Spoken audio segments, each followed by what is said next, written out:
Christ est vraiment ressuscité, Alléluia, c'est la joie de Pâques qui se partage et que je veux partager avec vous ce matin en cette semaine de l'octave de Pâques. Nous avons vécu une fête de Pâques très spécifique, très inédite, puisque nous ne pouvions pas nous rassembler dans les églises pour vivre ce qui est le cœur de la foi chrétienne. J'espère que pour beaucoup d'entre vous, vous avez pu vous connecter sur les messes télévisées, sur les messes proposées par les différentes paroisses ou par le national, le Jour du Seigneur, KTO, jusqu'à Rome. Nous avons eu de grands moments, je pense en particulier à la messe de Pâques au Jour du Seigneur, je pense aussi aux différents messages du pape François depuis la basilique Saint-Pierre, toute vide et en même temps pleine d'une parole d'espérance, que la joie de Pâques habite nos cœurs malgré les grandes difficultés du moment.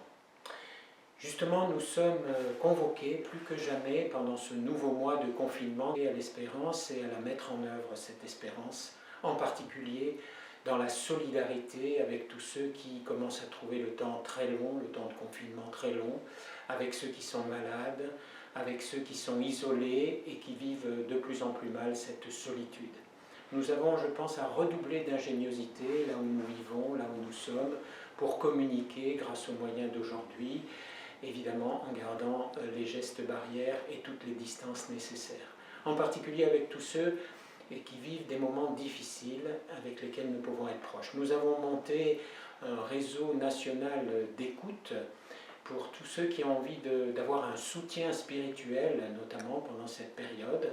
Le numéro c'est le 0806 700 772. On peut évidemment le diffuser à tous ceux qui se sentent isolés.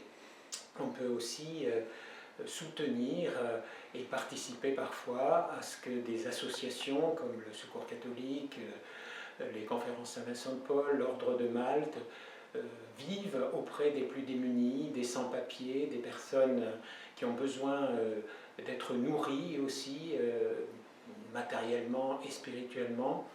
Bref, que ce soit l'ingéniosité qui prime pour redoubler notre charité, notre manière d'aimer, en nous nourrissant toujours de la parole de Dieu. Et là aussi, beaucoup de sites internet nous proposent aujourd'hui, chaque jour en tout cas, une méditation de cette parole de Dieu. Ce temps de confinement est un temps difficile pour tout le monde, il peut être aussi un temps de recueillement et de solidarité renouvelée. Merci à chacun et à chacune d'œuvrer dans ce sens-là, dans l'espérance.